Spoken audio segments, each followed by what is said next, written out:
Donc ça, c'est le prix du début de la liberté. Depuis qu'on n'est plus capable de produire nous-mêmes notre bouffe, on se la fait mettre profond comme jamais.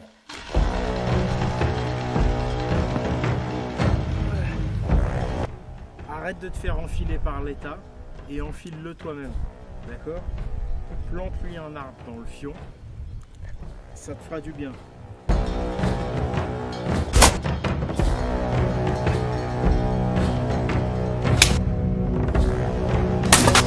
Salut Barbare, je me disais ce matin, mais qu'est-ce qu'on se fait enfiler? C'est vrai, depuis qu'on n'est plus capable de produire nous-mêmes notre bouffe, on se la fait mettre profond comme jamais. Déjà, la bouffe qu'on achète, elle est dégueulasse. Et t'as pas le choix. Il paraît que même les pommes bio, elles sont traitées. C'est de la qualité de merde. Donc là, on va planter un arbre. Mais le pire dans ce système, c'est qu'on est obligé de gagner de l'argent. Et tu sais quoi? Quand tu vas bosser, tu sais ce que tu produis? Eh bien, tu gardes même pas la moitié. Ouais, parce que sur ta fiche de paye, il y a toutes les charges patronales que tu ne vois jamais et qui sont énormes et qui sont payées par ton patron. Ensuite, il te laisse une partie de salaire brut. De ce salaire brut, il y a encore toutes les cotisations. Et ensuite, il te reste un salaire net. T'es content, non?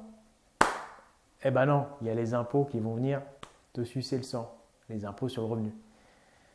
Bref, au final, 60% de ce que tu gagnes est redonné à l'État. T'imagines plus de la moitié. T'imagines ce qu'on pourrait faire? Ça voudrait dire pratiquement qu'on pourrait donner le même salaire à 65 autres millions d'habitants. On sait qu'ils ne font pas ça, mais ils en font quoi de la thune alors? Tu vas me dire, ils construisent des routes? Et les autoroutes, pourquoi on les paye? Parce que c'est nous qui les finançons, je crois. Il faut arrêter, ils nous enfilent grave. Moi, je ne sais pas où elle va la thune. C'est tout ce que je sais, c'est qu'on se fait enfiler. Donc là, je vais juste te proposer un moyen. C'est le début pour arrêter de se faire enfiler. Maintenant, c'est à nous d'enfiler l'État. Plante-leur un putain d'arbre dans le fion. Allez, tes mains, mon gars. Ça, c'est la révolte paysanne. Ça, c'est la révolte des barbares. Ça, c'est la vraie rébellion. Donc bien prendre les distances. Déjà, j'ai fait un premier trou là. On va en faire un autre.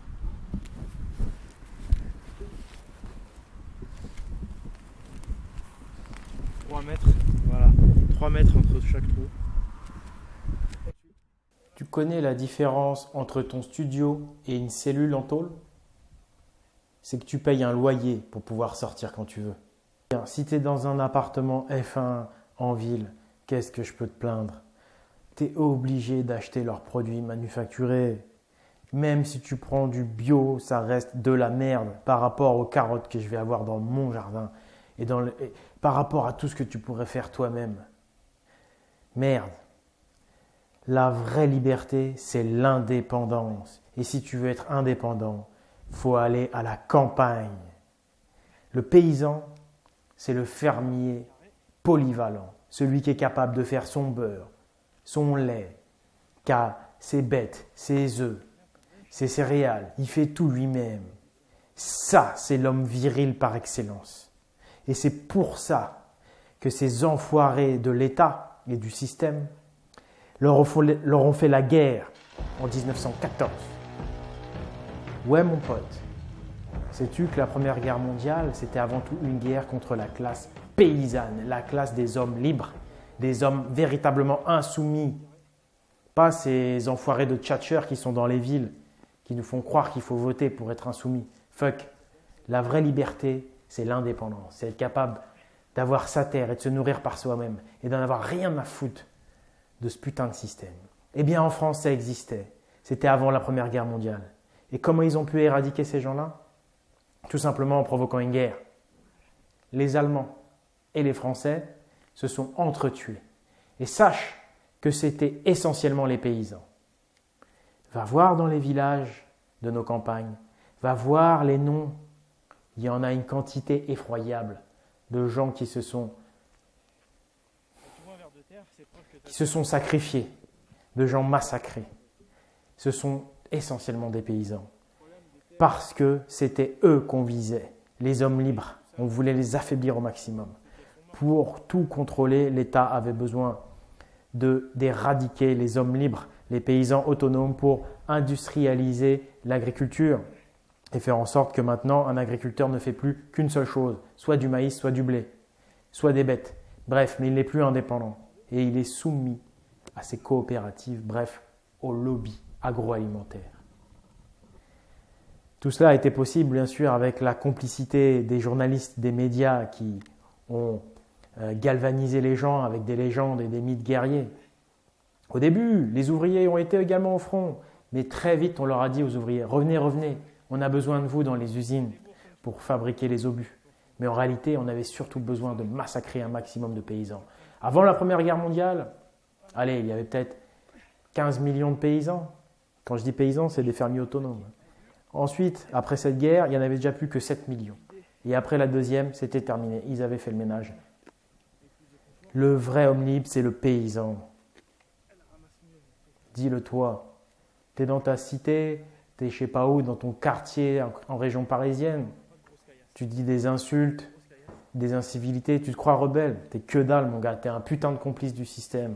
Tu fais chier le monde et le système, il kiffe parce que du coup, les gens sont obligés d'appeler les services du système, la police par exemple. Du coup, le système vend des caméras de surveillance. Les vrais rebelles, c'est les gens qui sont indépendants, qui sont à la campagne. C'est pas ces putains de citadins. Eh mec, si t'es citadin, t'inquiète, je te respecte. Mais il faut que tu sois conscient que ton mode de vie, c'est un mode de vie de soumis. Et même si tu joues le rebelle, même si tu fais chier les keufs, le système, lui, il te dit merci. Alors que nous, les fils de paysans et les paysans libres, on est le pire ennemi des dirigeants du système. On a un joli trou prêt à venir accueillir un arbre. 50 cm sur 50 cm, profondeur pareil. Et donc là maintenant, on va laisser mariner le trou à peu près une semaine. Voilà, parce qu'il faut laisser le temps que ça repose un petit peu. Donc ça, c'est le prix du début de la liberté. Planter un arbre, c'est se rapprocher de sa liberté, de l'autonomie, de l'indépendance. Voilà. Arrête de te faire enfiler par l'État et enfile-le toi-même. D'accord ? Plante-lui un arbre dans le fion, ça te fera du bien à toi et c'est lui pour une fois qui va se faire enfiler. Va vers l'indépendance.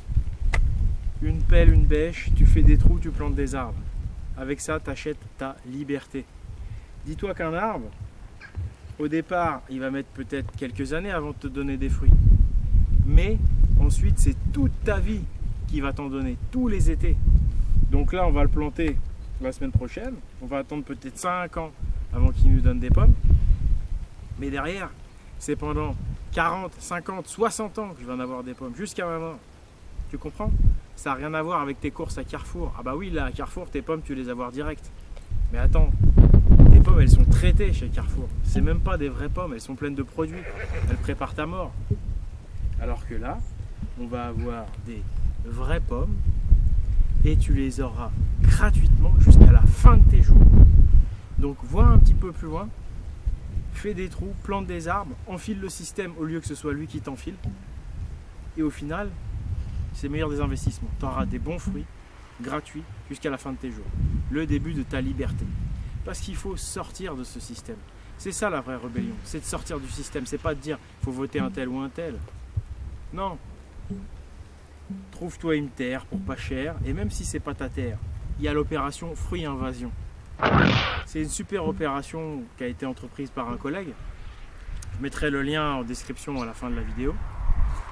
Le but, c'est de planter des arbres partout, dans les terres communales, les terres... tu n'as même pas besoin d'acheter ta terre. Mais si tu as la chance d'avoir une terre, plante des arbres aussi. Moi, je veux dire, tu es en ville, tu n'as aucune liberté, tu es obligé de passer par le supermarché et de bouffer leurs fruits qui sont pleins de pesticides et compagnie. Mon gars, sors de ta putain de cellule, là. Ton appartement de 16 mètres carrés, on croirait vraiment que c'est une prison. Et quand tu regardes les villes de haut, tu as l'impression que c'est des fourmilières à esclaves. Parce que c'est ça, des esclaves, chacun dans son studio de 18 mètres carrés. Bon, des fois, tu as peut-être 50 mètres carrés, mais franchement, tu crois que c'est ça la vraie vie? La vraie nature, elle est là.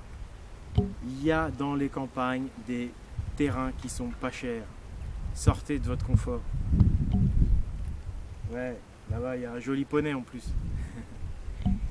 Sortez de votre confort, retournez vers la vraie liberté, retournez vers votre vraie nature, la campagne, être un paysan, être un fermier, c'est être un homme indépendant, un homme libre. Les seuls vrais hommes libres, c'est les paysans qui sont capables de tout faire par eux-mêmes. Et c'est ça les vrais barbares. Et c'est pour ça qu'il y a eu des grandes guerres. Et c'est pour ça qu'il y a eu les invasions vikings. C'est pour préserver cette liberté du paysan, le seul homme libre. Le citadin, le mec des villes, c'est un putain d'esclave. Il a besoin de pognon, il a besoin de se soumettre son cul. Mais qui c'est qui fournit ces putains de villes, de carrefour et tout? C'est des agriculteurs. Malheureusement, c'est plus des paysans. Les agriculteurs sont tout aussi soumis. Parce qu'ils produisent une seule chose, du maïs ou du blé. Alors qu'avant, un vrai paysan, c'est un mec qui se fournit tout. Il se fait son lait, il se fait ses œufs, il se fait tout. Il est indépendant. Retournez à l'indépendance, c'est ça la vraie virilité. Arrêtez avec vos putains de partis politiques de mes deux. Et putain, reprenez votre vie en main. Redevenez des vrais barbares, des vikings, des gaulois, bref, des mecs libres. D'accord? Et là, vous arrêterez de vous faire enfiler par l'État. Parce que là, l'État, il vous enfile bien.